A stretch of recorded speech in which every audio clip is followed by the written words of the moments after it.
Pessoal, pela primeira vez vou fazer esse pedido no canal.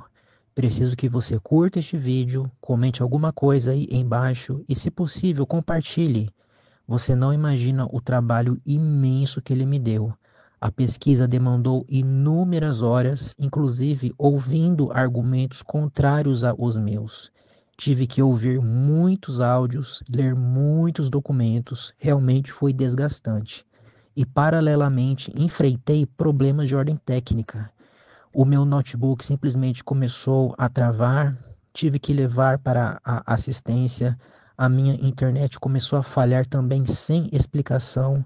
Às vezes ela estava funcionando, mas justo quando eu achava o documento que eu queria, ela travava e não permitia que eu baixasse aquele documento.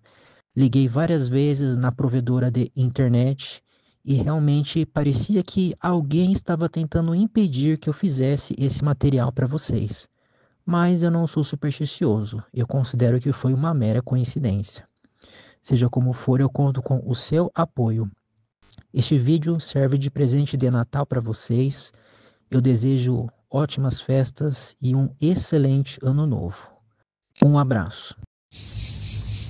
Eu sou branco, estou com um boné preto com um detalhe circular no meio que tem as cores branca e verde. Estou com um óculos com lentes espelhadas, tenho bigode e barba preta escura curta. Estou com uma camiseta laranja e estou caminhando em um parque público rodeado por árvores e plantas enquanto olho para o meu celular. Este é o canal Caminhos do Pensamento, meu nome é Rafael. E aí pessoal, tudo bem com vocês? Hoje eu vou tratar de um assunto deveras polêmico.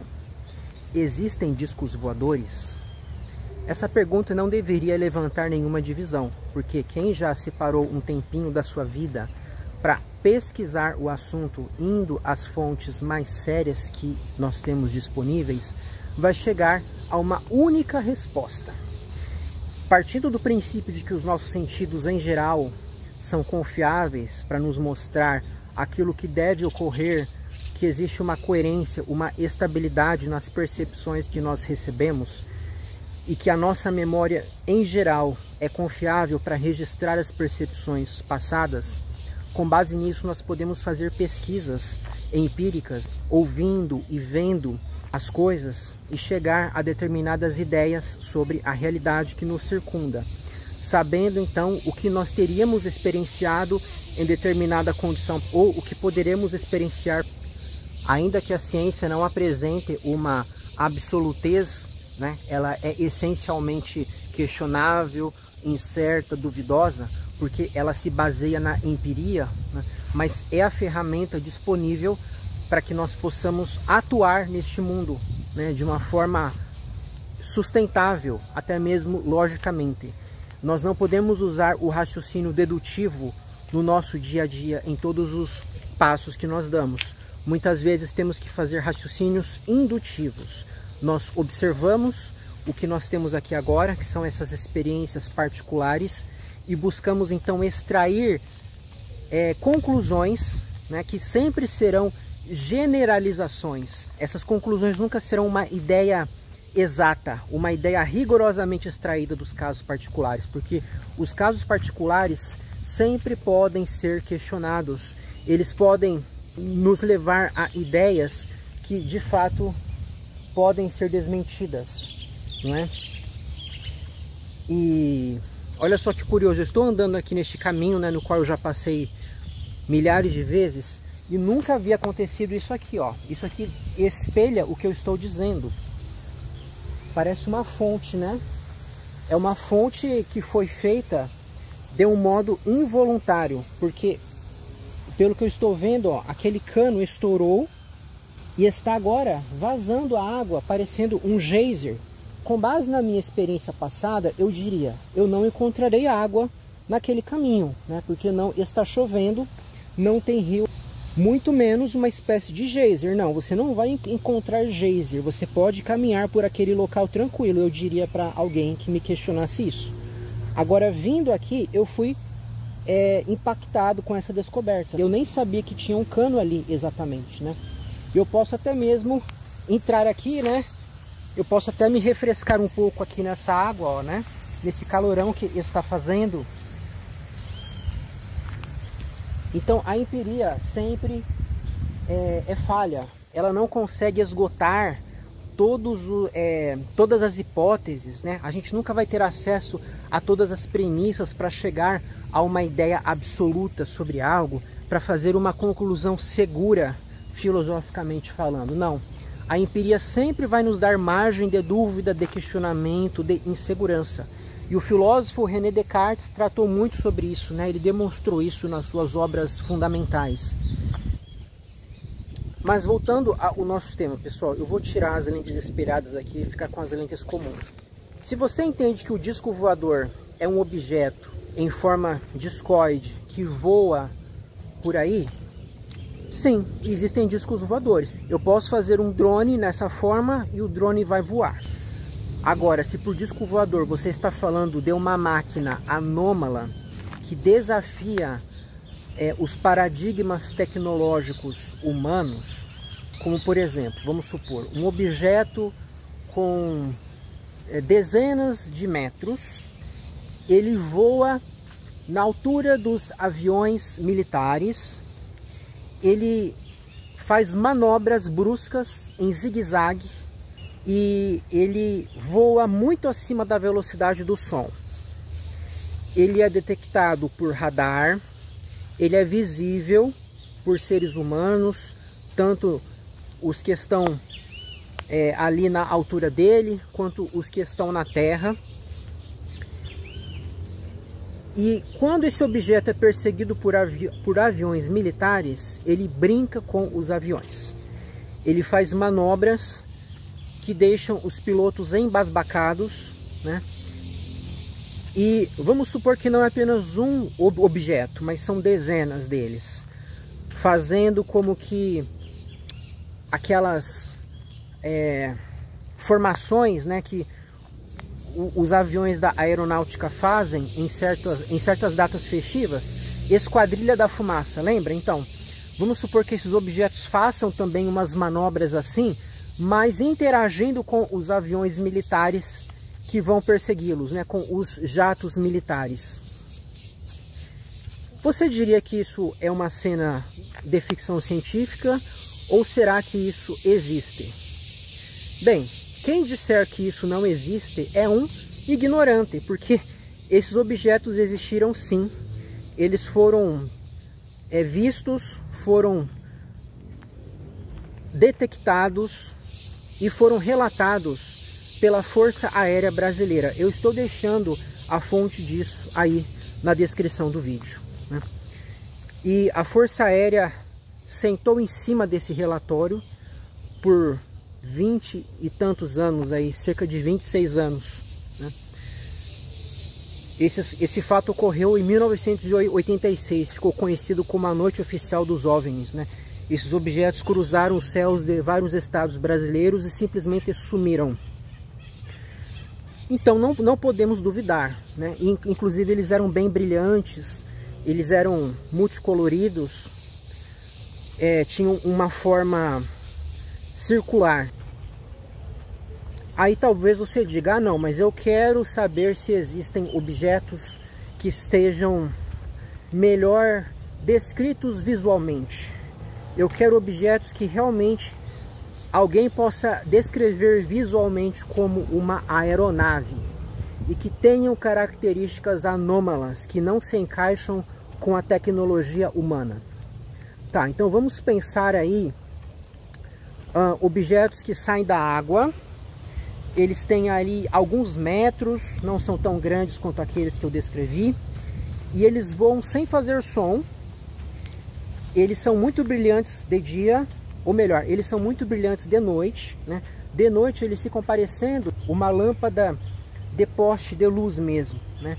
Quando eles são fotografados, eles não se diferenciam daquilo, a não ser por uma cauda de luz que fica quando eles voam. Agora, de dia, eles realmente são bem visíveis, eles são de fato aquilo que nós entendemos como disco voador. E esses objetos voam a alguns metros do chão e soltam um raio que paralisa os humanos perto, aqui os homens na altura do pescoço e as mulheres pouco acima do seio. Essas pessoas ficam paralisadas enquanto elas são sugadas por aquele raio deixa as pessoas fracas, precisando de atendimento médico. As mulheres ficam com o seio sangrando e o local atingido pelo raio, ele necrosa muito rápido. O raio pega ali, a pessoa fica machucada, mas a ferida ela se fecha, né? Muito rápido. E esses objetos são vistos por militares que vão investigar o fenômeno e descrevem variados formatos. Alguns são cilíndricos, outros são discoides, alguns têm forma de bumerangue. E vamos supor que algumas dessas pessoas que moram nesse local são pessoas assim, ribeirinhas, sabe, extremamente humildes, extremamente simples, pessoas que nem acesso à televisão possuem, que dirá internet ou celular. E essas pessoas dizem que viram seres estranhos saindo de dentro de alguns desses objetos, ou viram seres dentro desses objetos. O que você diria sobre isso? Parece apenas uma cena de algum livro, né? Um filme, um sonho, uma alucinação? Pois bem, esses fatos foram relatados na chamada Operação Prato. Eu estou deixando a fonte aí embaixo para você. E esse documento, ele ficou enterrado por 30 anos, tá? Pessoal, esses eventos da ufologia não são muito comentados, a não ser que alguém lá dentro vaze a informação. Porque os militares são responsáveis pela segurança da pátria. Eles dedicam a vida deles a isso, né? Todos os dias eles têm que estudar e se treinarem para uma eventual guerra. E o que eles vão dizer para a população se eles assumirem que existem objetos como esse que eu descrevi, entrando no nosso espaço aéreo e às vezes até atacando as pessoas, sendo que os militares não têm condição de fazer absolutamente nada diante dessa altíssima tecnologia? Quando um militar testemunha um fato desse, ele simplesmente registra o fato. A Força Aérea já falou que não tem condição de explicar do que se tratam esses objetos, que são vistos rotineiramente pelos seus membros, né? Principalmente os membros da Força Aérea.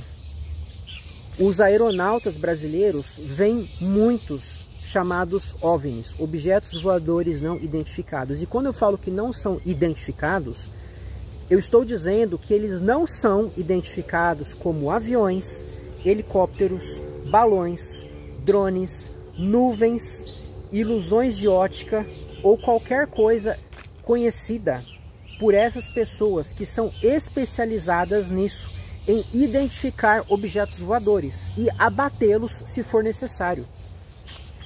Eu estou falando de objetos que às vezes têm forma quadrada, têm forma triangular e simplesmente não podem ser explicados de acordo com os paradigmas ordinários. Não podem ser explicados nem mesmo como uma tecnologia militar secreta. Porque, vamos pensar, se realmente existisse uma tecnologia humana nesse nível, ainda mais na época dos fatos que eu descrevi, né?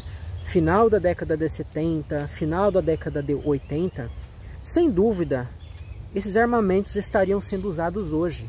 Nós tivemos aí, ó, guerra no Iraque, guerra no Afeganistão, estamos vendo a guerra na Ucrânia, guerra na faixa de Gaza. Dê uma olhadinha nas armas que estão sendo usadas. Diga para mim se existe alguma coisa que se parece com isso que eu descrevi. E mesmo os objetos construídos por civis. Será que existe algum civil que construiu alguma coisa similar a essa que eu falei para vocês? Será que uma nação estrangeira, né? Nação, na verdade não, mas vamos colocar assim, será que um estado estrangeiro, melhor falando, né? Porque nação é o conjunto de pessoas que se identificam com uma determinada cultura, né, que tem uma origem em comum, né, e que, em geral, vivem em um determinado território que elas chamam de pátria. Agora, o Estado é uma máquina burocrático-administrativa que regula a vida dessas pessoas que moram em um determinado território. Vamos pensar assim, será que um Estado estrangeiro se arriscaria colocando essas armas ou esses objetos com uma tecnologia tão alta para ficar brincando aqui dentro, ou pior, atacando os civis que foram atacados e inclusive foram ouvidos na investigação militar chamada Operação Prato?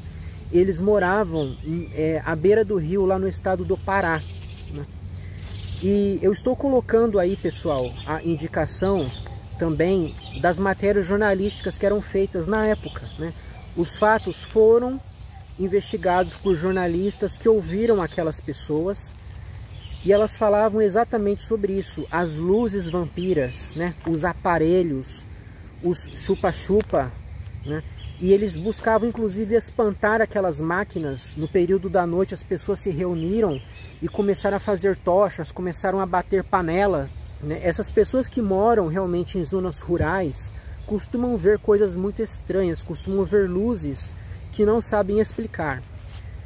E na esmagadora maioria das vezes, os relatos de fenômenos aparentemente ufológicos, na verdade se trata de coisas explicáveis, coisas identificadas, não pelas testemunhas, mas por terceiros mais habilitados, né?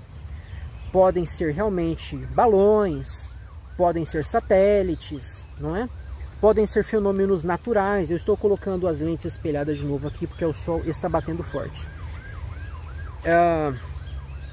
Agora, existem fenômenos que fogem disso tudo. Nós sabemos que existem objetos como esses que eu descrevi, tá? Eu citei apenas os dois casos mais impressionantes da ufologia militar brasileira. Mas existem outros casos, né? Alguns documentados e que já tiveram os seus relatórios liberados após muita pressão, né? Porque, como eu falei, os militares não gostam nada de falar desse assunto. Eles são proibidos pelos seus superiores de tocar no assunto. Na noite oficial dos OVNIs mesmo, nós temos o áudio. Um piloto que estava perseguindo o disco voador, ele escuta: olha, não comente nada para ninguém, você não viu nada, né? Então, esses documentos realmente só são liberados quando um militar se aposenta, ele entra para a reforma e aí ele dá com a língua nos dentes. Ou então, a folha de algum documento vaza para um ufólogo, né? Vaza para um civil. Aí, o ufólogo vai lá, com base na lei de acesso à informação, e exige o acesso aos originais, o acesso aos autos integrais daquela investigação. Foi assim que nós tivemos acesso a esses fatos que eu citei para vocês. Mas existem outras ocorrências das quais nós temos apenas testemunhos, né? Nós temos apenas relatos. E aqui nós chegamos a um ponto central, pessoal. Veja, você lembra quando a Elisa Samúdio morreu há alguns anos? Ela era uma atriz pornô que foi assassinada porque ela teve um filho com o goleiro Bruno, que era do Flamengo. E os amigos do goleiro Bruno mataram essa mulher, né? Aparentemente amando do Bruno, ou pelo menos com a sua conivência. Mesmo tendo o filho, ele não queria ter nenhum tipo de relação com ela. Mas enfim, o fato é que o corpo dessa mulher nunca foi encontrado. Nem um pedaço de unha, nem uma gota de sangue. Nós temos apenas relatos, testemunhos de pessoas que não têm interesse em enganar, são usados todos os dias ao redor do mundo, inclusive para condenar pessoas à prisão, né? Os amigos do goleiro Bruno e o próprio Bruno foram condenados por homicídio, mesmo sem prova científica do fato. Nós temos apenas provas testemunhais e circunstanciais, inclusive um vídeo gravado pela própria Elisa dizendo: se eu desaparecer, saibam que o culpado por isso é o goleiro Bruno, porque eu estou sendo ameaçada. Então, a gente não pode descartar um testemunho como se não fosse nada. Um testemunho já é um meio de prova. O que nós temos que fazer é comparar esse testemunho com outros fatos, com aquilo que circunda o testemunho. Como eu falei, temos que pensar, essa pessoa tem algum interesse em enganar os outros? Será que ela tem algum distúrbio, como uma esquizofrenia, que faz com que ela veja e ouça coisas que ninguém mais vê e ouve, né? São apenas percepções pessoais que não podem, né, ser confirmadas pela experiência de terceiros. Ela está dizendo que viu um determinado objeto. Alguém mais viu, né? Havia alguém longe dessa pessoa que viu alguma coisa parecida também. Foi relatado alguma coisa pelos jornalistas nas suas matérias? Será que a Força Aérea confirmou que detectou alguma coisa no seu radar? Existem sites para que você veja, por exemplo, o tráfego de satélites. Vamos analisar se passou algum satélite ali. Será que ficou alguma marca de pouso desse objeto? Será que ficou alguma radiação ali? A planta voltou a crescer naquele local onde o suposto objeto teria pousado, né? A gente tem que colher todas essas evidências, pessoal. E muitos casos ufológicos não têm essas evidências todas, não tem aquilo que se chama no direito de conjunto probatório. É apenas um testemunho muito coerente, a pessoa fica a vida inteira contando aquela história, mas nós não temos maiores confirmações. Aí nós temos que colocar esse caso entre parênteses e dizer: não sabemos o que ocorreu, não é? Às vezes a pessoa até mesmo está mentindo por razões que nós não compreendemos, né? Às vezes a pessoa quis chamar a atenção, ela viu alguma coisa diferente e enfeitou a sua história, sabendo que ninguém poderia desmentir, e ficou por isso mesmo. Aí nós não temos como dizer se é ou se não é. Diferentemente desses fatos que eu citei, né, que são muito bem documentados, deixaram registros visuais, né, deixaram marcas nos corpos das pessoas, etc. E é tão interessante que o Sérgio Sacani, um astrônomo muito famoso no YouTube, ele já falou sobre esses casos. Ele diz, por exemplo, que os objetos vistos na Operação Prato eram de uma tecnologia militar secreta.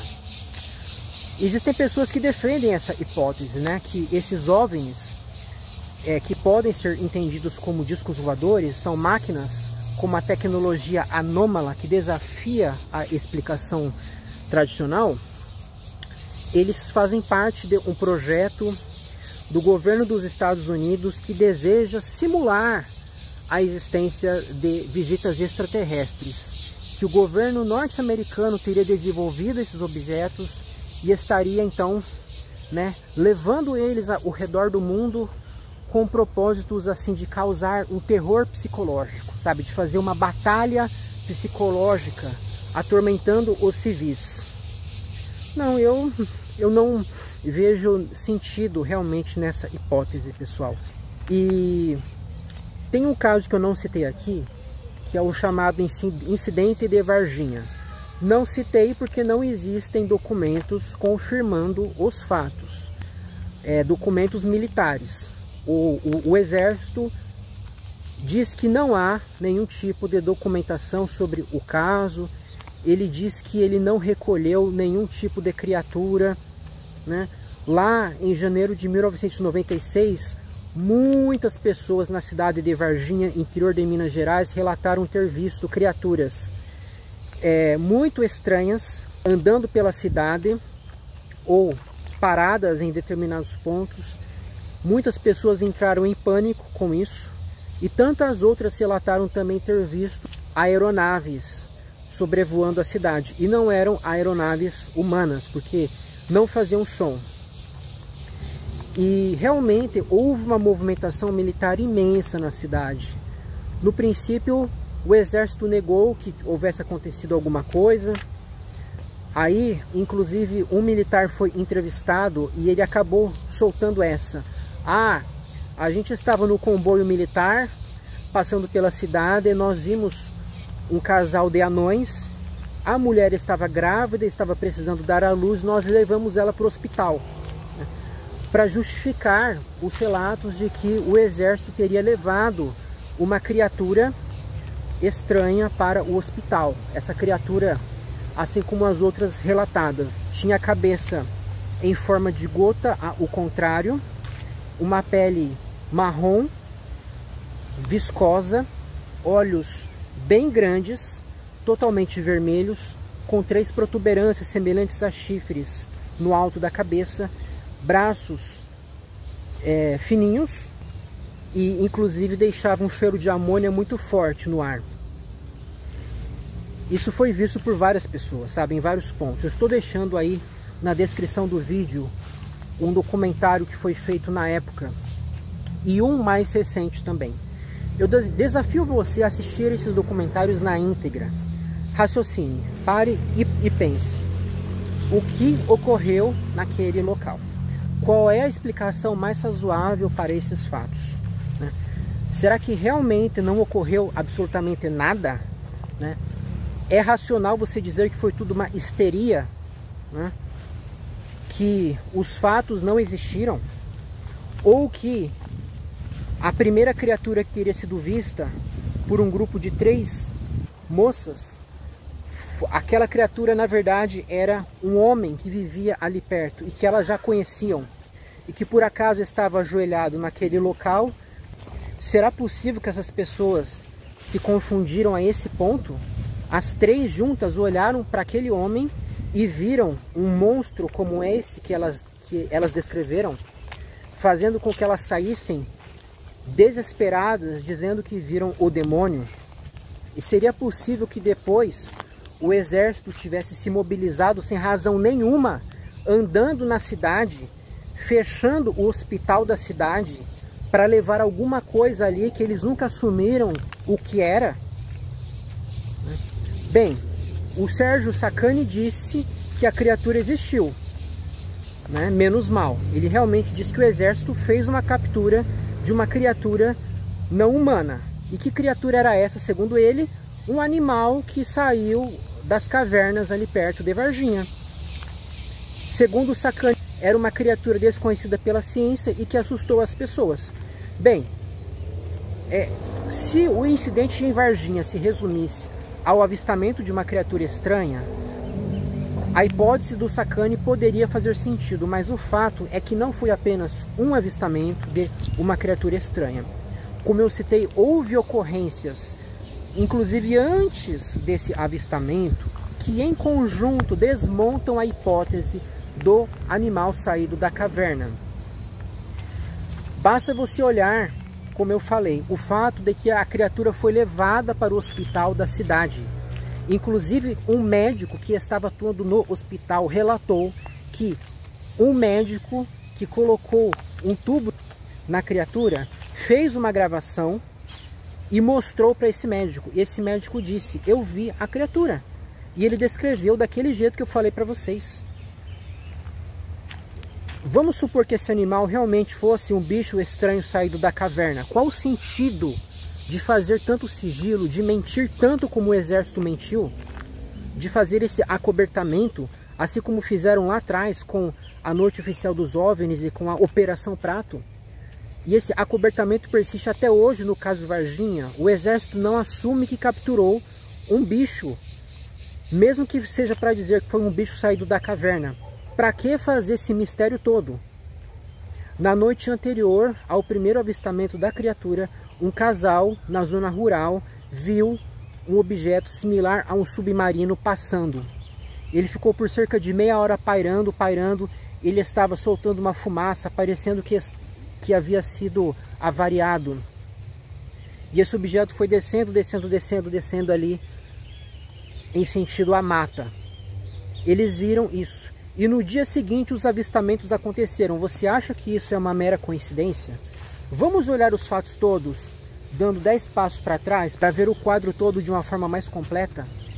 Todos esses fatos que eu citei, ó, vamos na ordem cronológica. Operação Prato, Noite Oficial dos OVNIs, caso Varginha. Você acha realmente que isso pode ser explicado como nada ou como apenas alguma coisa feita pelo ser humano? Dê a sua opinião aí nos comentários. Você realmente acha que a gente pode dizer que tudo isso são máquinas e criaturas construídas pelos seres humanos? Eu poderia falar mais sobre esse assunto, pessoal, mas eu acho que o vídeo já está se estendendo bastante.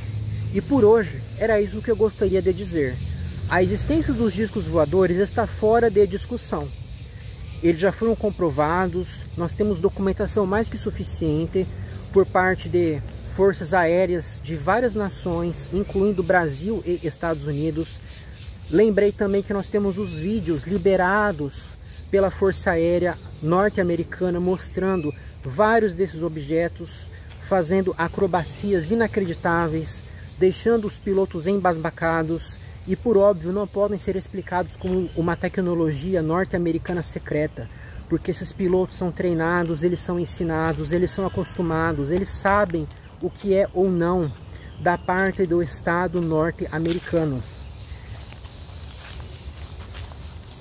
E chega a ser ridículo ver certas pessoas levantando hipóteses totalmente ridículas e absurdas para isso, sabe? Falando coisas assim que chegam a causar vergonha.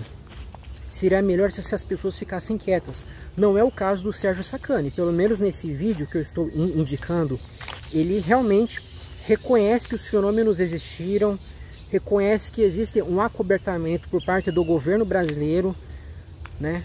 Mas ele procura dar uma explicação terrena, humana, para esses fenômenos. E você concorda com ele, né? Você realmente acha que todos os discos voadores podem ser explicados como uma tecnologia militar ultra secreta? Objetos esses que são usados para invadir os espaços aéreos sem nenhuma missão, sem nenhum objetivo realmente de atacar ou de defender, mas puramente fazendo passeios por aí sobre os nossos céus e às vezes provocando risco de iniciar uma guerra, seja pela própria invasão do nosso espaço, seja pelo ataque de civis? Alguém pode perguntar, sim, essa deve ser a única explicação, porque se não for isso, então nós teríamos que acreditar que seres não humanos construíram esses objetos e vieram aqui para fazer exatamente isso.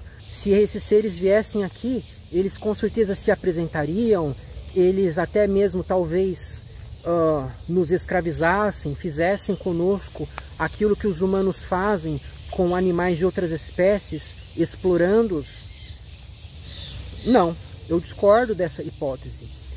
A situação aqui é similar à de povos isolados nas florestas que são avistados em helicópteros. Eu estou deixando a fonte aí na descrição de um caso desses. Lá no Acre, o helicóptero avistou indígenas de uma etnia desconhecida, ou pelo menos pouco conhecida. Esses indígenas olharam para o helicóptero e até apontaram o arco e flecha. Esses povos hoje não são mais contatados pelo governo. O governo deixa esses povos seguirem as suas próprias vidas. Será que a situação não é similar à nossa? Seres com uma tecnologia muito maior que a nossa, seres mais antigos, conseguiram transpor as fronteiras que para nós hoje são intransponíveis, né? Eles conseguiram talvez entrar por buracos de minhoca para encurtar, né, a distância. Ao invés de viajar dezenas de milhões de anos-luz, eles levam apenas algumas centenas de anos. eles podem talvez ir se espalhando pelo cosmos, pouco a pouco, né, ao longo aí de milhões de anos. Não é tanto tempo assim se você considerar que o nosso universo possui cerca de 13,7 bilhões de anos, seres surgidos há dezenas de milhões de anos, que não se destruíram, mas que investiram em tecnologia, investiram na exploração do espaço, poderiam sim chegar aqui, usando energias que nós ainda desconhecemos, fontes de energia que nós não temos acesso aqui. Eles poderiam sim chegar até o nosso planeta. E às vezes eles nem têm interesse de fato em nos escravizar, em nos explorar e nem em se apresentar diante de nós. Eles podem apenas olhar e ir embora. Eles podem apenas nos observar por mera curiosidade, sendo vistos ou não, e pronto, para eles é o suficiente. A gente não tem como adentrar na mentalidade de um ser desses, né, para saber o que ele deseja ou o que ele desejaria.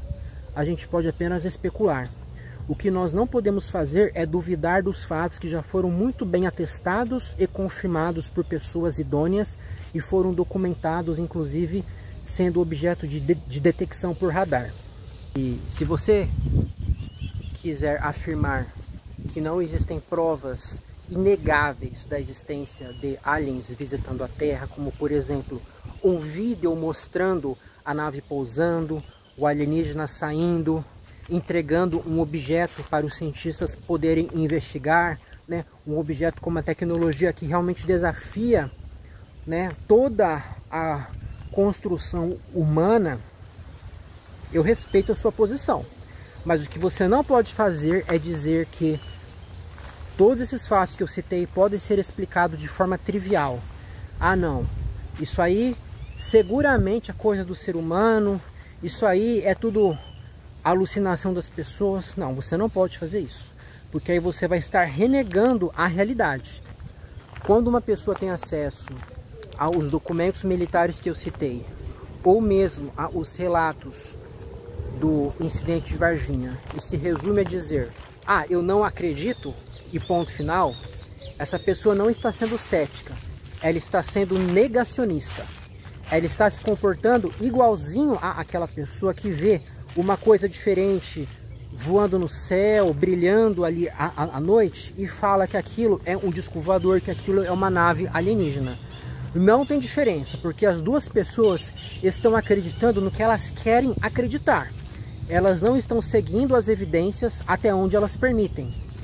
Uma delas está suprimindo as evidências, está fechando os olhos, e a outra está enxergando além daquilo que ela de fato tem diante de si. Ela está acrescentando coisas à sua visão, tá? Pessoal, para resumir, então, para concluir o vídeo aqui, eu entendo que existem sim evidências fortes o suficiente para nos fazer acreditar que, assim como a vida surgiu aqui na Terra, ela surgiu também em outros pontos desse espaço, e alguns desses seres conseguiram fazer uma tecnologia para trazê-los aqui, seja direta, seja indiretamente. Eles não precisam vir em pessoa, eles podem mandar talvez robôs biológicos, né? Seres que foram construídos para essas viagens espaciais e que vão levar as informações por áudio ou vídeo para os seus construtores lá no planeta deles. Eles podem mandar sondas, talvez clones, que vão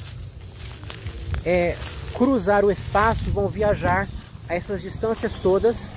E nós temos evidências de que objetos com uma tecnologia que não é compatível com a tecnologia humana estiveram presentes já em muitos países, inclusive o Brasil.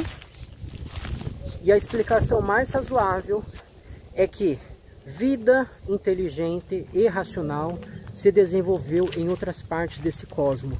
E algumas espécies realmente nos visitaram em algumas ocasiões. E existe um acobertamento por parte de muitos estados acerca desses fatos.